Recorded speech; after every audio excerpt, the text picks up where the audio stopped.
3, 2, 1. Welcome to the Lightforge. This is Adwicta. This is Merps. Hope you guys had a great week playing the arenas, or not playing the arenas and playing Battlegrounds. Whatever you guys are doing, there was new content this week, so let's talk about The it. new content is Tirion. Well, yes. So, Sort of.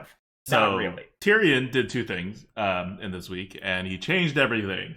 He's like doing really well in the win rate wise on HS replay and arena in the new meta. We're talking like 54-55% right now, but that's pretty good. That's far and ahead above the other. Like no other class is close. You got some hovering around like 50-51. Adam's just talking about Paladins, by the way, not Tirion the card. Tirion, the hero. Yeah, Paladins. Yep, that's what they call him. Paladins. Yes. That's his class. That's the class that Tirion represents. Doing real well. Silver Sword is back. GVG is back. The whole meta is pushing in a very... We'll talk about the meta afterwards. It's weird, but curve is important now, and Paladins are dominating the win rates, at least on HS replay. And with this change, Blizzard did something else, which is they killed Tirion in Battlegrounds the day after they made him dominate an arena. So Tirion has moved from Battlegrounds to the arena, and big impacts happen. Apparently, I haven't played Battlegrounds. You wanna talk about Battlegrounds first, like briefly, because that's the only thing that changed in the meta, and then we'll talk about longer on the whole arena thing. Okay, so we're doing the Battlegrounds. We're doing Battlegrounds first. All right, we're gonna say how Tirion dies, and then we will observe why he rises in the arena. Right. All right. So, as you guys just heard, Tirion is gone from Battlegrounds. And what has happened since then is the meta has definitely changed for the worse, I would say. And here's the way I would describe it now. And prepare yourselves, guys. I'm going to tell you guys why I think removing Tirion was a mistake. Tirion? Right? You mean the number one like hero and win rate? Tirion? You mean like the totally brain dead hero that Twitch chat taught me to play live within like one round, and then I was like, oh, I get how this works now, and then we proceeded to like average second place or first place for the next like 6 times I saw Tirion. So here's the funny thing. Blizzard, in typical Blizzard fashion, removed Tirion after he was really no longer a problem. What? No, Tirion was still like S tier. Wait, are you telling me that as of like the last patch before they removed Tirion was no longer like S tier? No, he was still S tier, but he wasn't in a league of its own, and he was actually, in my opinion, good for stabilizing the meta. And I'll explain why. So if you look at the meta now, every single person is rushing to 5 at least, sometimes 6, as fast as possible.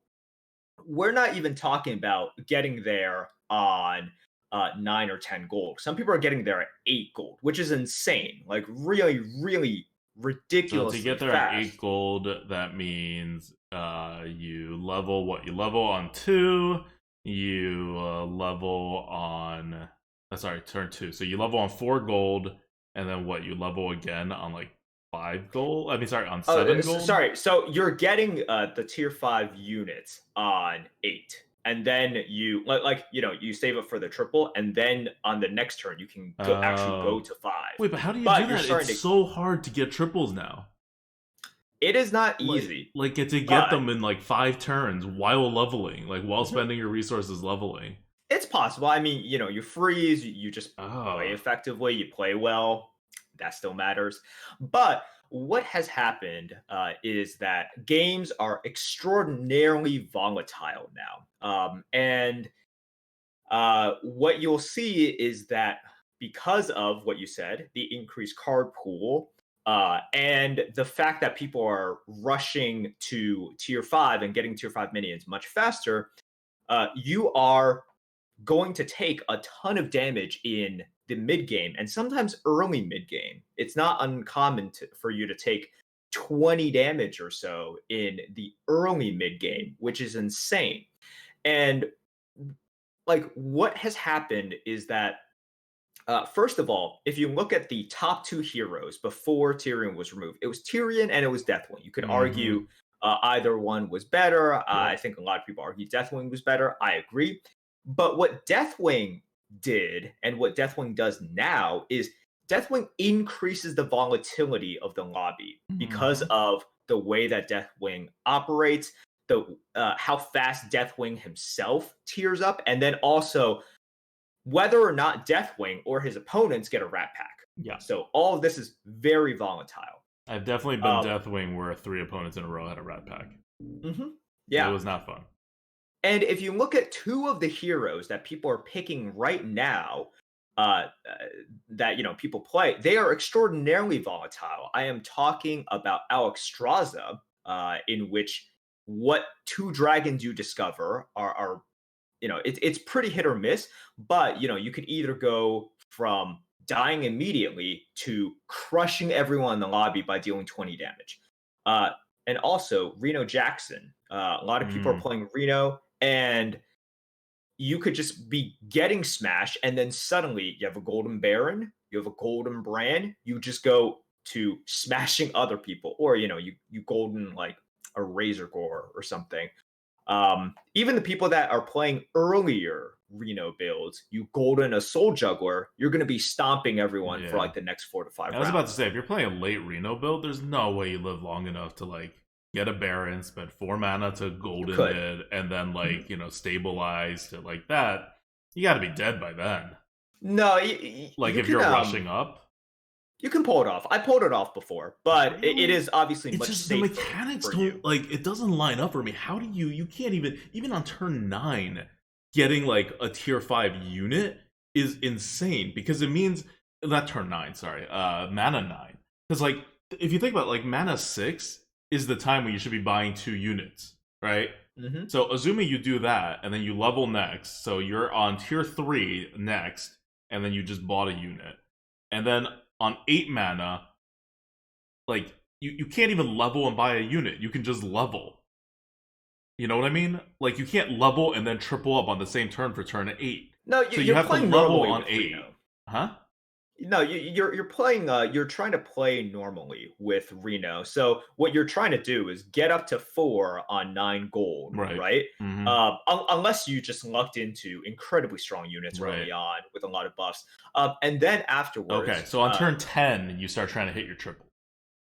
on turn Not 10, turn 10, or sorry, 10 mana. you've frozen before then or something. Yeah, it's typically on that turn. And Okay. yes, you are probably taking some damage because Yeah. you're in a lobby full Okay. with But you're going the Edwins and normal Khans. speed, right? If on 9 mana is the turn that you rank up and then you either buy something or you roll, that's pretty normal. Mhm. That's like what I used to consider the fast way to get to 4, Yeah. right? Like you level to 3 on 7 mana and on 9 mana you level to 4. Yeah. So, what has ended up happening is because of these heroes, uh, the volatility is extreme. Skill obviously still matters, but there's going to be a lot of really frustrating games in which you think you play correctly. You think you are the high roll, but someone shows up with the super early Mama Bear, with the super early Razor Gore, and says, "No, I'm the high roll," and just kills you on that turn before you can do anything. And what Tyrion did before was it kept people honest while at the same time not chunking people for a ton of damage. Mm-hmm. Because with And it Tyrion, also like doesn't win the very end game. So it yeah, provides a nice exactly. like So, buffer between like the eventual number 1/number 2 and Tyrion. and if you guys are in the top lobbies, like, because for the past a week and a half, I've been 10K. I'm still above 10K. If you look at the highest level lobbies, after the Descent of Dragons patch, because of people tearing up and because of the high rolls, Tyrion is not winning lobbies that much. And in fact, Tyrions quite often don't top 4 anymore. They just get high rolled. But the presence of Tyrion before they removed him was a stabilizing factor that helped keep people honest. And Hmm. so it was helpful in two ways. It stabilized the damage that Tyrion opponents were taking. Like a lot of times when I faced Tyrion, I was really happy in the mid game because I was like, okay, I'm probably going to get beat, but I'm probably only taking like 7 damage. Yeah. Other than facing that Bartendotron, facing the Reno, in which I'm just like, oh, geez, I could just be taking 20 damage right here. And Um, that's something that it's going to happen on average, like once in the mid game per run, mhm. because you only have 7 opponents. Like imagine one gets out before it like really rolls in the mid game, so you have 6 opponents in your mid turn. It's like you're going to see every one of them. Yeah, so I thought Tyrion was, like you can say it's boring, Too easy and to play. yeah, it's too easy to play, and um, especially from lower MMRs, Yeah. maybe it is still overly I oppressive think it because is it's overly too easy. oppressive because I think Yeah. it's borderline overly oppressive in my MMR, and I'm like 8,200, 8,300. Which Mhm. now that Ixar has released today on Twitter the percentiles, 8,000 is where 0.1 percentile starts. So in case people are wondering, so I'm in like the 0.06 or 0.07 percentile of players. And even in those lobbies, I'm telling you, Tyrion was still S tier. I agree with you. He wasn't like totally dominating everything, and he was S tier more because he prevented you from getting the bottom ranks rather than that he like ever really like gets consistent first or seconds. Um, but he was still like a very good hero. He's still Uh, a very good hero. So by and no means am I saying that he became bad, yeah, but he was just very very good, which is fine, right? Like just being very very good is fine. And he was a stabilizing factor. And now that Tyrion is gone, I saw a direct correlation mm-hmm. in people tearing up even faster after his the removal of Tyrion. Like I think it's it's interesting that so. you see people like tearing up faster afterwards because, Mhm, like, well, we were analyzing the effects, right? What happens when people tear up faster? And the mhm. effect is, you, assuming you're doing normal things, you are going to lose 10 more health between the mid game and the Yes, end game. So everything totally. speeds up. So if you're going to lose 10 more health anyway by doing normal things, that incentivizes you to try to high roll because otherwise Exactly. you're 10 lower health. So if people are like trying to follow like why things are happening, this is why things are happening. This is why removing one very popular hero, this particular very popular hero, has such like a ridiculously skewed effect on the meta. Because when Tyrion was leaving, I didn't think of anything of it. I was just like, oh yeah, they're removing an OP hero from the pool. But I didn't think it would like affect the meta. Like I didn't even. I think it would have been barely even noticeable in the overall meta. But it seems like it's changed a lot, like to It drive human changes. behavior. Yeah, it changes things a ton. And because there was always a Tyrion in the lobby, right? If there was a Tyrion, someone was picking the Tyrion. Mm-hmm. So you're literally changing every single game, or like 95% of games, because you're taking away Tyrion from every single lobby, and he's gonna be in basically every Yeah. single lobby. Yep. So all right, let me give you guys just a bit of advice on how do you win, right? I've complained a lot, and I've basically laid out why I think Blizzard made a mistake. But how do you win right now? So right now, obviously, tier up. That's one of the strategies. Essentially, there's two ways to play now. In the last podcast, I told you guys about tier up to 5 really fast, and that was how I got like I zoomed from 9.1k to 10k. People know that strategy now. Literally Mm-hmm. everyone knows that strategy now. So, does that mean there's some like new tech? Maybe. I don't know what it is. Tiering up to 5 still works. Making good decisions before then still works. But if you want to climb, one decent way is literally to just go the opposite way. Grind out that third, fourth place, stay on tier 3, stay on tier 4 a bit longer so that you can protect your health.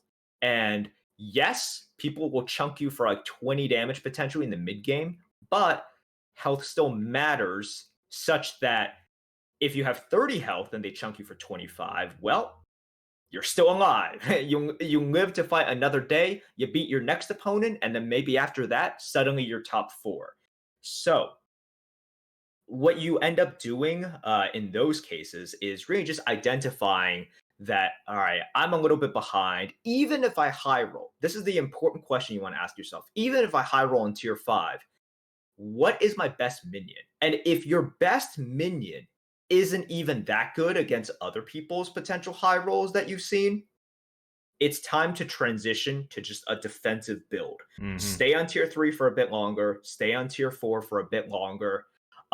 Play Menagerie, Wait, right? when you Like, say stay on tier 3 for a bit longer, you mean you're identifying that tier 5 builds won't even help you yeah, at like 8 9 mana? I mean at like 9 mana, I guess. yeah, if you just look at your board, right? If you just look at your board and it's like a hodgepodge of things, but it's like not even appropriate for, let's say, Light Fang or Mm-hmm. something like that. Also, this is heavily based on seeing what your opponents have done, right? And also your next opponent. For example, if I really want to roll, but at the same time, my board is a little bit too weak. And then, I'm like facing Alex Straza next, and she just went to 5. And there's a lot of factors, Mm-hmm. but there is a lot of merit. And what you should identify is the fact that, like, okay, well, yes, tearing up to 5 is good. And it's like poker as well. Like, if you go all in with aces, um, all the time, you're definitely going to lose money, but you're overall you're going to win a lot of money. So that's sort of like the tiering up to 5. Um, but at the same time, you also have to learn how to play very defensive as well, and recognize that, all right, staying at tier 4, staying at tier 3 a bit longer, or just staying at tier 4 period, and grabbing some like Menagerie Magicians, grabbing some mech buffs, just grabbing some stuff to help you stay alive and grab that fourth and third place.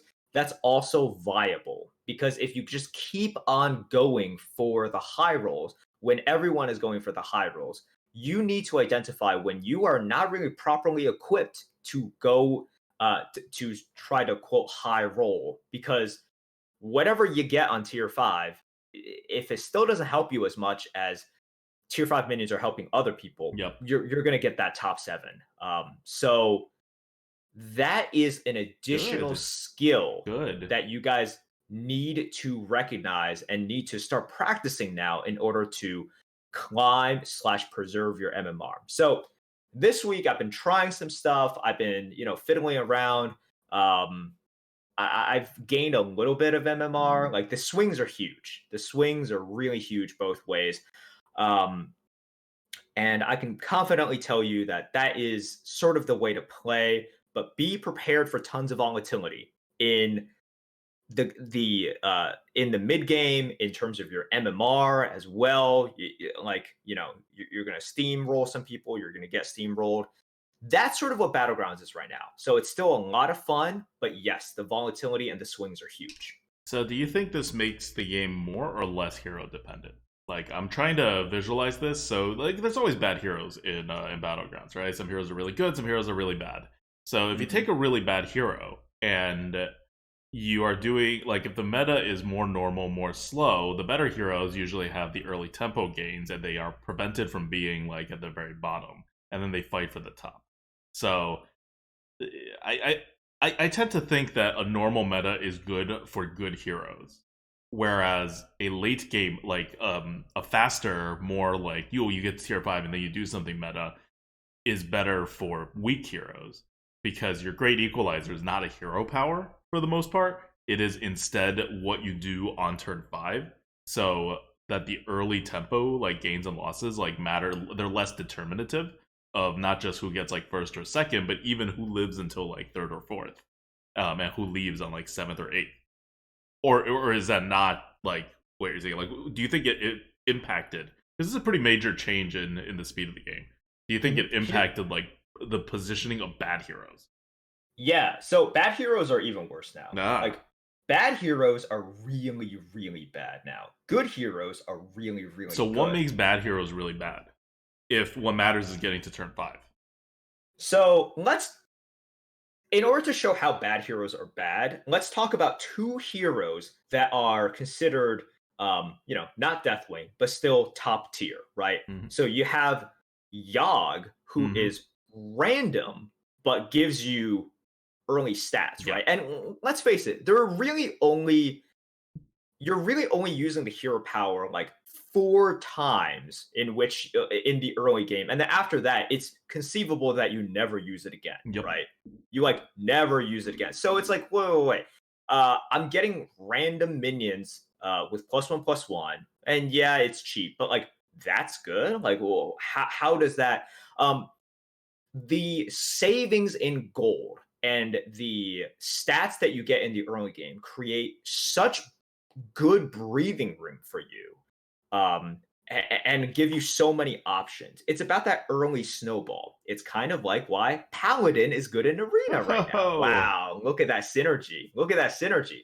No, but Yogg is basically like how Paladins in Arena win, in which small stats early on are good. It's different just because Yogg, like he can use that to just Well, do all sorts of creative things. translated one step further. It's the Mhm. equivalent of like if you take Yogg, you start with like 20 more health because you're gonna Yeah, sell you all those start. minions eventually.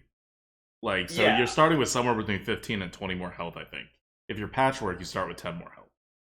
basically, I think that's a very good way to put it. Actually, So and in a more normal meta, you're saying the early health matters less than in a more like rush to tier 5 meta. so here, it's funny. Early health matters more, but also doesn't matter, right? In terms of like, because you can still get chunked, like I Right. said. But yeah, it totally matters in terms of what it forces you to do. Like in the early mid game, if you're the person at 20 health versus the Yogg at like 34 health, Mm-hmm. um, your moves are already determined for Mm-hmm. you based on how much health you have. Like you don't really have a choice. Yeah. If you do anything else, those are wrong. Like if you're the Yogg and if you are trying to play defensive, then you're like just giving people MMR. And Mm-hmm. if you are the person at like 18, 20 health and you're not that strong, you kind of just have to play defensive. This isn't Okay, but 100%. would you be wouldn't in this meta wouldn't you be more successful playing defensively because there's so many people kind of like going for it that some of them are going to like not hit. Like my experience with playing bad heroes in a normal meta is you just can't do anything. You're outpaced in the beginning, you're outpaced in the middle, and then you don't get to level up and you don't get to do like end game builds either, right? Like you're Mhm. just kind of always behind. There's nothing much you can do like about it. Yep. The demons meta was kind of an exception because like you were saying, you stay on one until you get the demons and then you're just the demon build and screw whatever like power you had before. So that was like kind Yeah. of an equalizer. But in a normal meta, you're just kind of always behind and you don't get like it's hard to get like fifth as a bad hero in a normal meta. Here, the way you're describing it at least makes me think that with so many people creating so much volatility, it would be better relatively to be a bad hero and just focus on getting fourth. Right? You're saying like, oh, you only have 20 health instead of 34 on the turn. Like you can't fight for like tier 5. You can't fight for any of the game winning builds. And my thing is, well, were you ever trying to fight for those? Like, wouldn't it be better if you just said, nope, I'm always just going to focus on getting fourth because I've selected a bad hero, right? I'm not going to average out to a medium position in my rank. I shouldn't because it's a bad hero. I'm just trying to like prevent losses here. So I will say I agree with that. Uh, so yes, more often that will happen. It's all about percentages in Yeah. battlegrounds, right? Like everything is percentages. So Mm-hmm. yes, I would typically agree that if you have a bad hero, a higher percent relative to if you have a good hero, higher percent of the time you are just going for like sort of downside minimization. Right.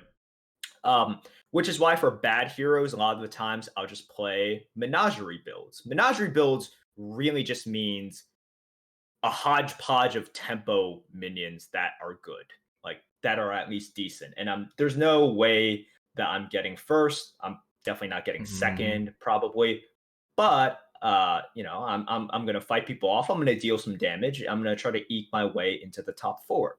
So yes, in a higher percent, way, High volatility meta.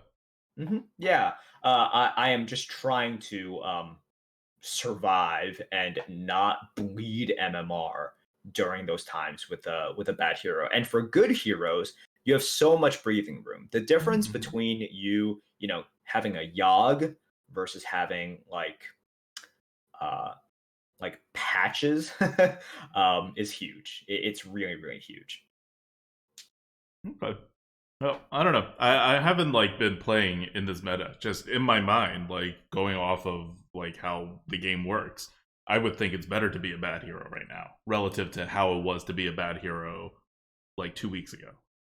Because two The weeks ago, if you were a bad hero, you were kind of like locked in a path, right? Like, and you had to be the one to bring the volatility, or else you were going to finish seventh.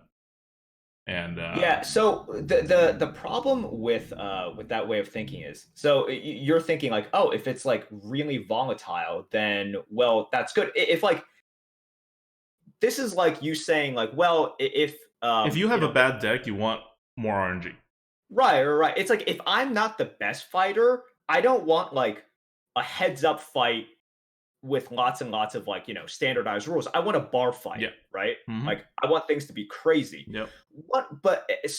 While that is true, one of the problems is like if you're a bad hero, you just lose too much health in the early game, such that yeah, you created a bar fight, but you're starting off with like a knife in your kidney. Mm.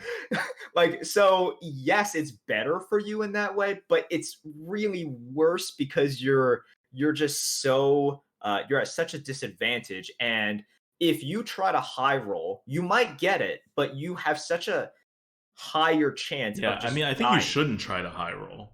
Yeah, Like, yeah. like if you're a bad hero right now, you should not try to high roll. This is very different than if you're a bad hero in a normal meta, in which case you should try to high roll. Because if Mhm. you don't, you're getting seventh or eighth. Here, if Yeah. you're if trying to play defensively will actually get you fourth or fifth, that's pretty good for a bad hero. Like you take that, right? Imagine like getting a bad hero is the equivalent of drafting a bad deck in arena, It is. and Mhm. you're happy with 5 wins, 6 wins. Just try not to get 3 wins or 2 wins. So if that's your normal strategy anyway, I don't know. So yeah, that's Battlegrounds for you guys. Battlegrounds. Tirion is gone. I'm still having a lot of fun, but this is something that people are complaining about, the volatility, the swings. I don't enjoy it as much either, but if you ask me, do I enjoy this or do I enjoy the demon meta more? It's like Oh this is a god, the lot more demon meta fun. is terrible. The demon meta was terrible, and at least here you get to see cool, interesting builds. It is very frustrating how punishing the mid game is and how much you're going to regret. It's like, okay, why did I have to face Reno when he like on that turn? Why did I have Mm-hmm. to face Alex Straza on that turn? You're going to get that a lot. Or why didn't I get the Rat Pack and they did? That's going to happen a lot. Because you're But not good at the game. because you're just not good at the game.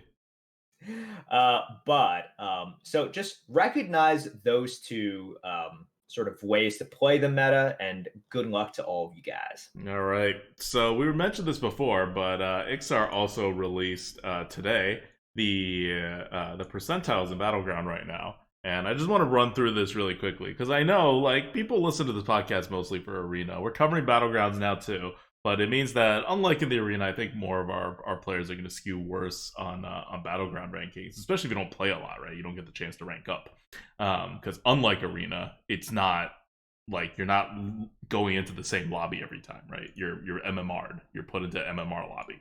So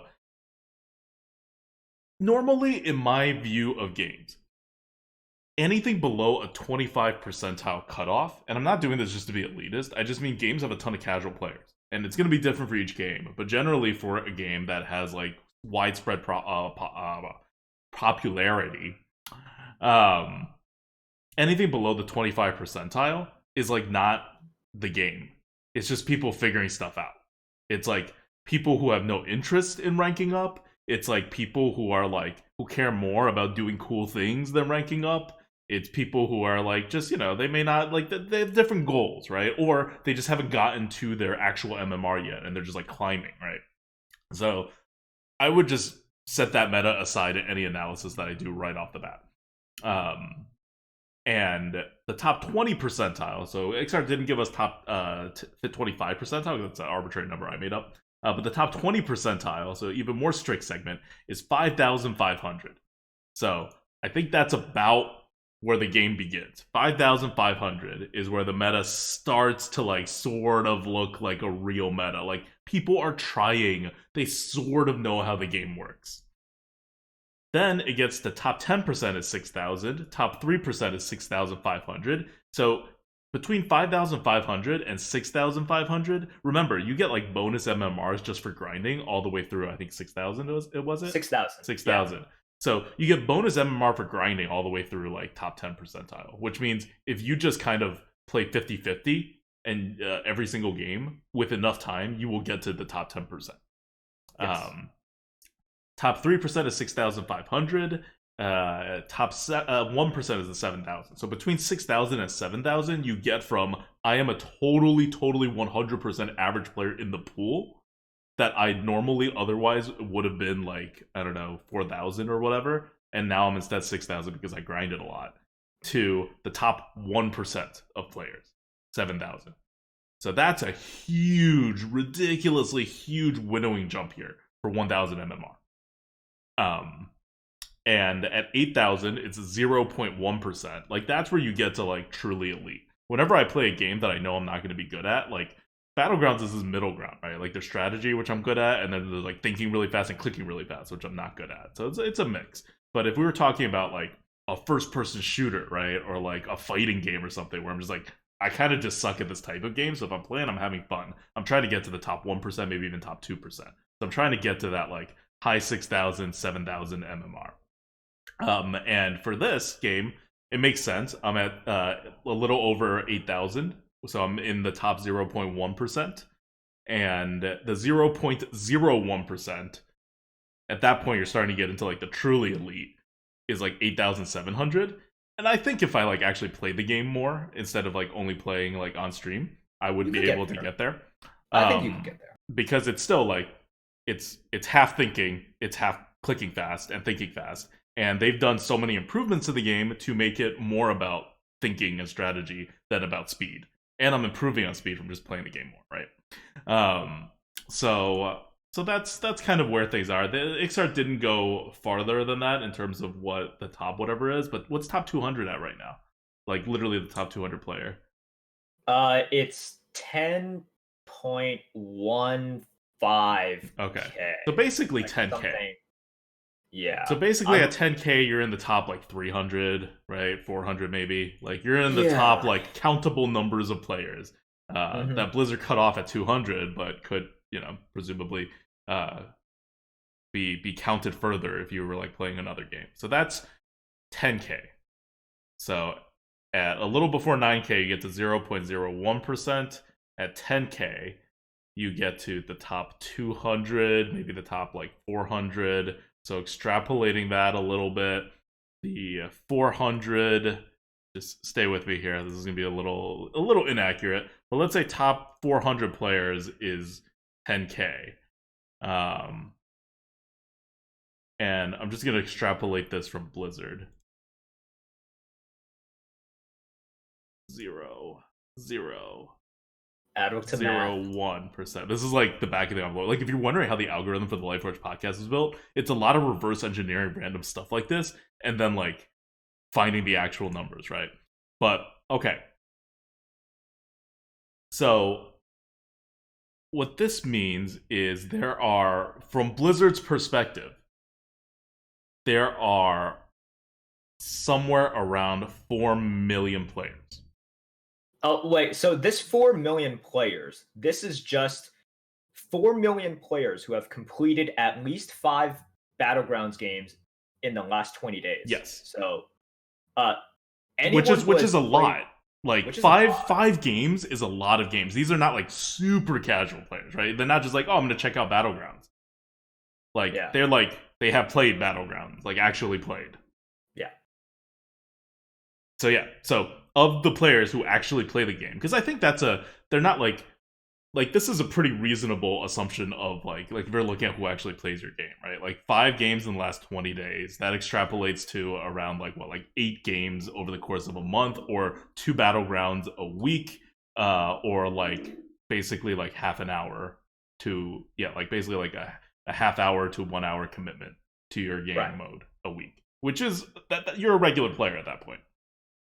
Yeah, this is something that people act like, they're not just booting it up every time that there's an expansion. Yeah. They like the game and they're actually playing it. Yeah. So So this is like 4 mil, maybe a little less, maybe 3 mil, but 3 to 4 mil is around your player base for Battlegrounds. That's a ton of players. They're not all on the like. I don't know what stats he has that Blizzard has. I really don't know if he has like if he's counting stats from like China, which is always the server that's like segmented off from the rest, or if he's only counting the servers that he has access to, like U.S., Europe, and Asia. But the number is 3 to 4 mil players,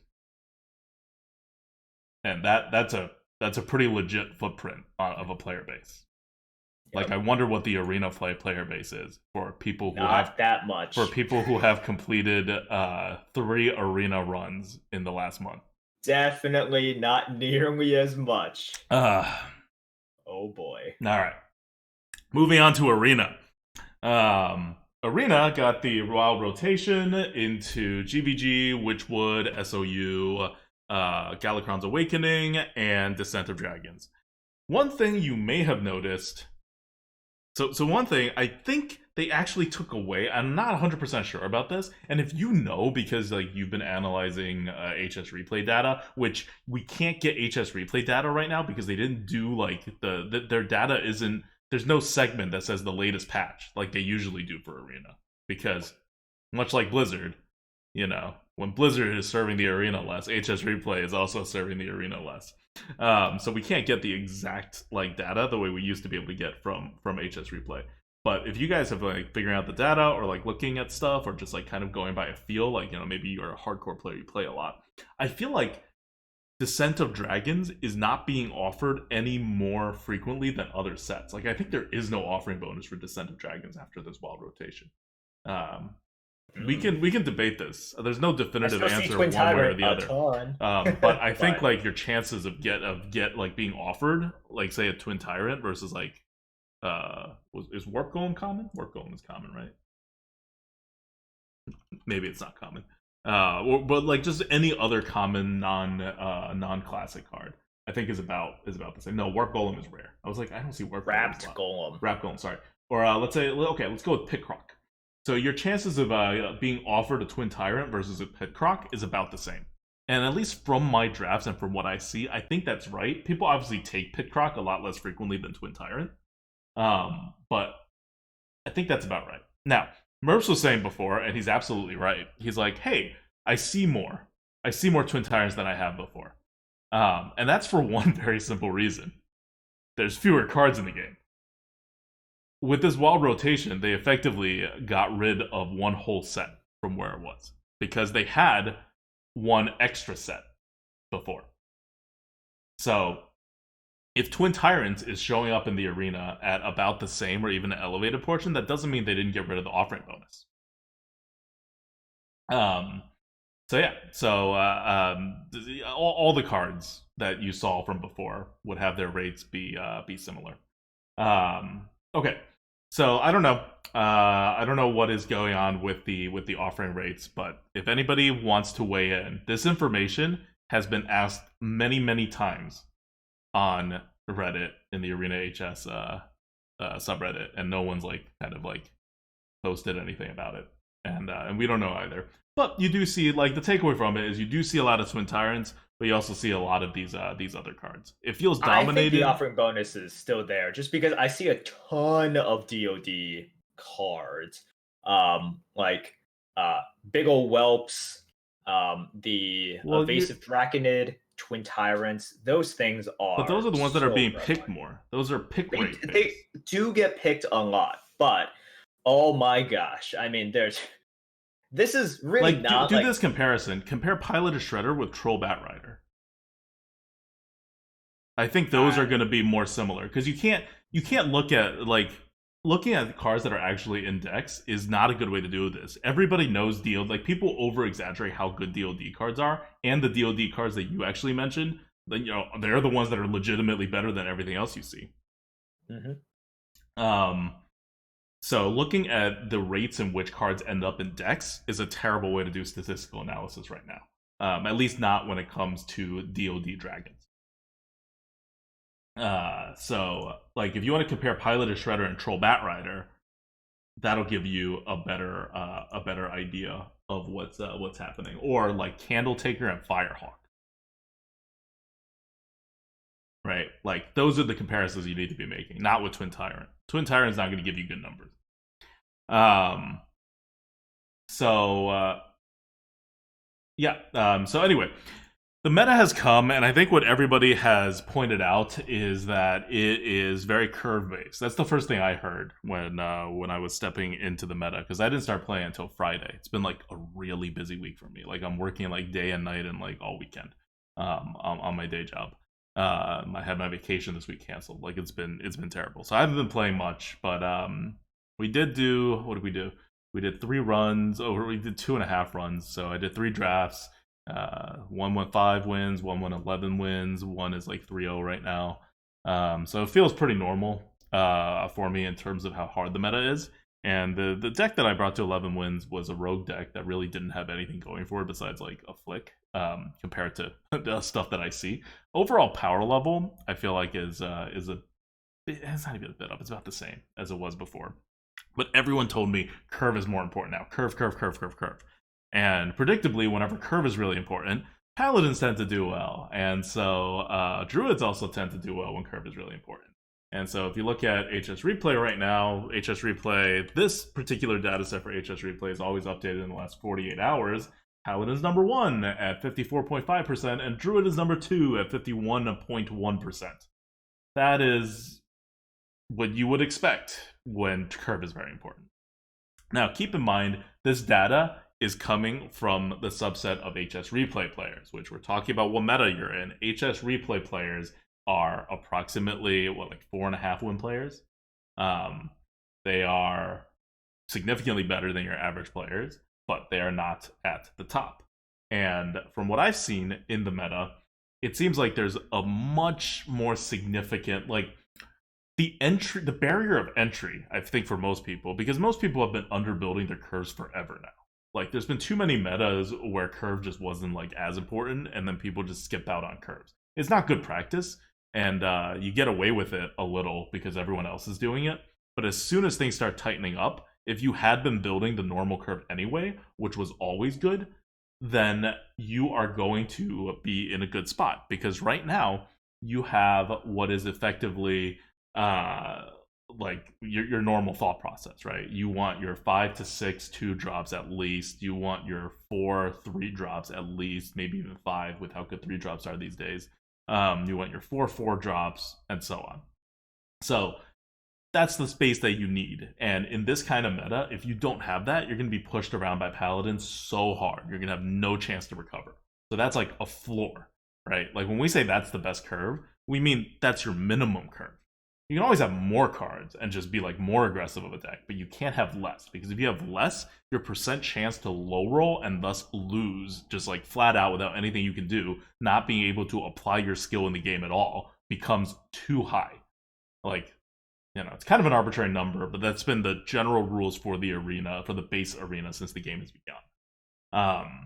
And we're back there with the tempo, and that's fine and all, but that's so easy to do. So when people are like, oh, it's a tempo-based meta, like draft a curve, that doesn't mean draft a curve and you'll be fine. That just means if you don't draft a curve, you won't be fine. So if you're wondering, like, why am I not doing well? I'm drafting a curve. Maybe you are drafting a curve, but there's so much more depth in this arena than just drafting a curve. So Like, I get that people are saying draft a curve because that is one of the key ways it stands out as different from the other, from the previous meta. But drafting a curve is not at all sufficient to doing well in this arena. Because, this goes to my second point, right now, card advantage swings from DoD. Remember how DoD added all these huge card advantage swings like Twin Tyrant? Card advantage swings from Twin Tyrant and associated cards are going to be in the meta. And that makes your ability to get the card advantage in the end. Let's say you both curve out, right? And you're just kind of like trading. How are you going to win this? You're going to eventually need card advantage. And if everybody's focused on the meta, the more people are focused on curving out, the less big cards they have, the less card advantage they have.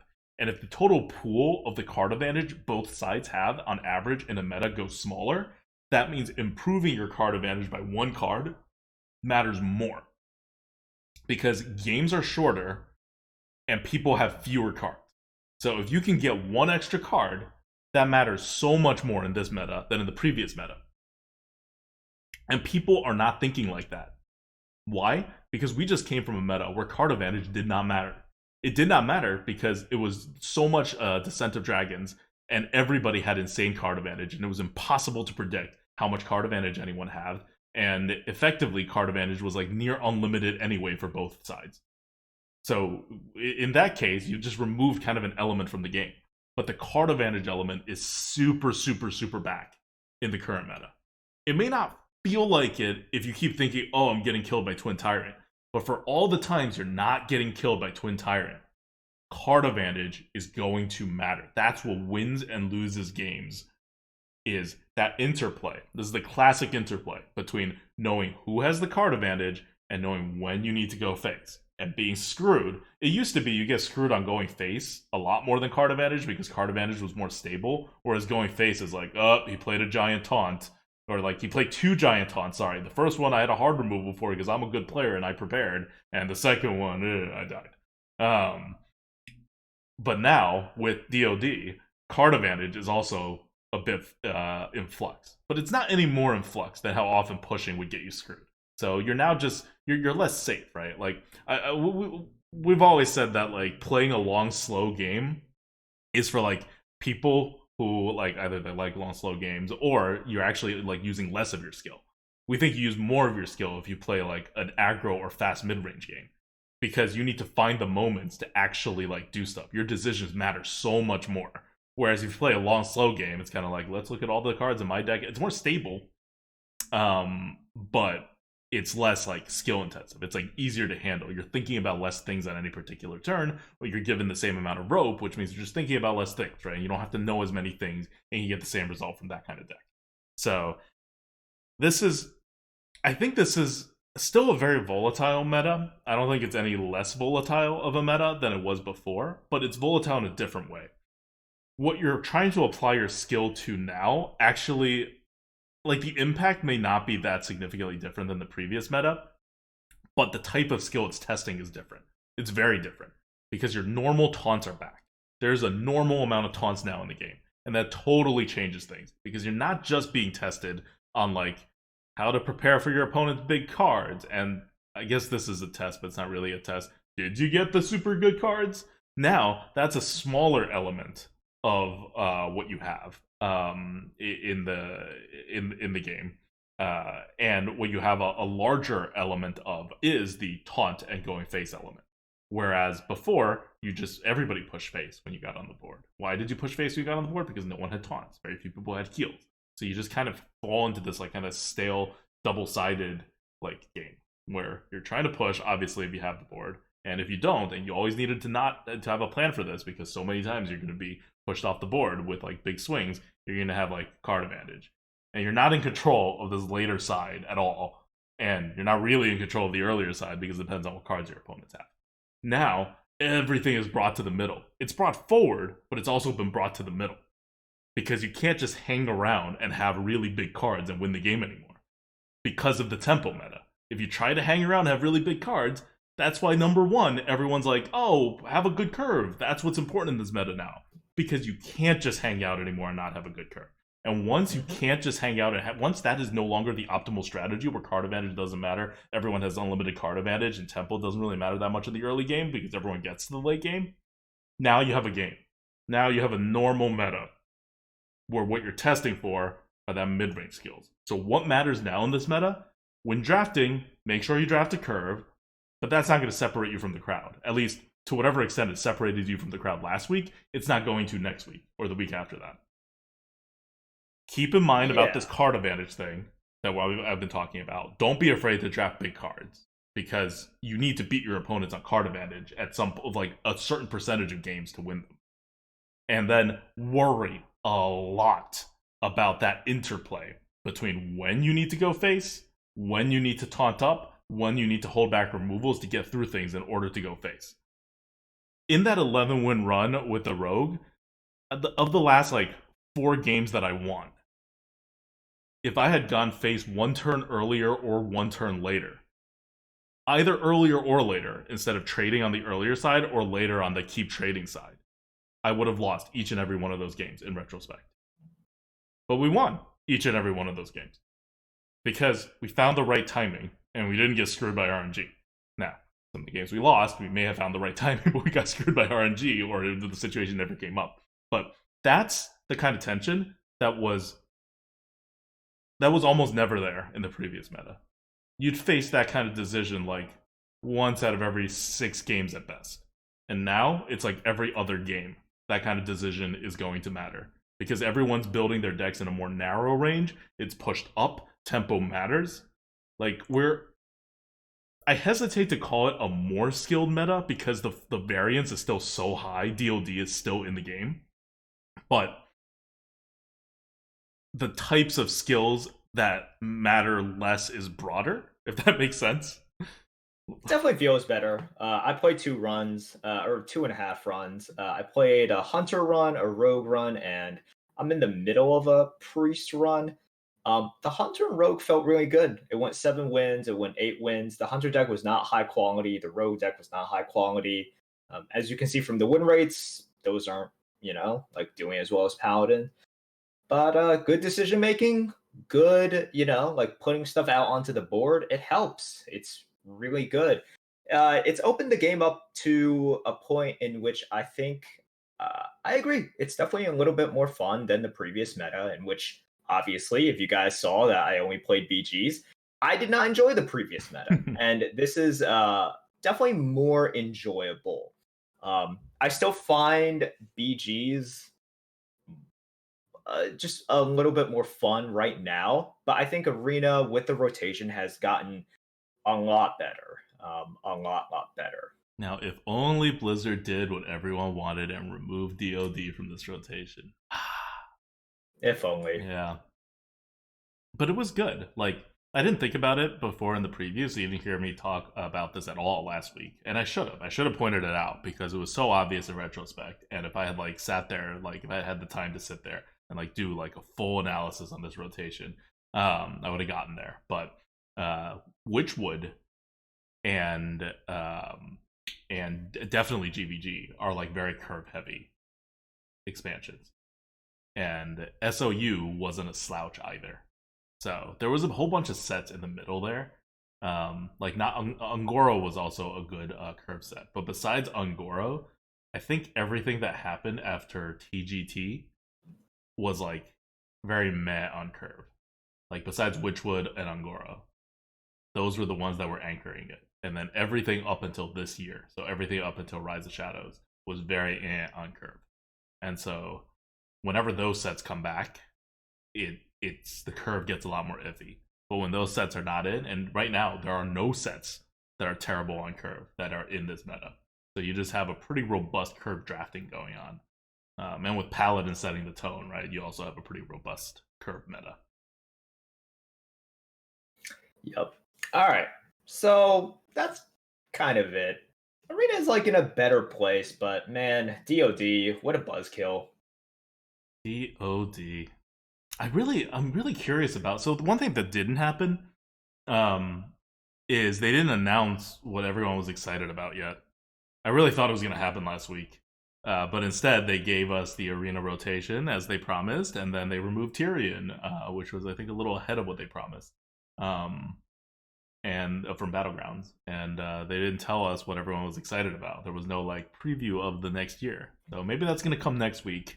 At this point, I feel like they're like it's gonna come mid to late March. Yeah. So assuming it comes and it doesn't immediately start off your promotional period, which used to be 2 weeks and is now 3 weeks, like I feel like the next expansion is gonna be delayed a bit. Like maybe that's because Galakrond's Awakening was viewed as like a mini expansion, right? So they're no longer on that early December, early April, early August release schedule. Maybe it's like shifted things around a little. I don't know, but timing wise, it's getting a little tight, Blizzard.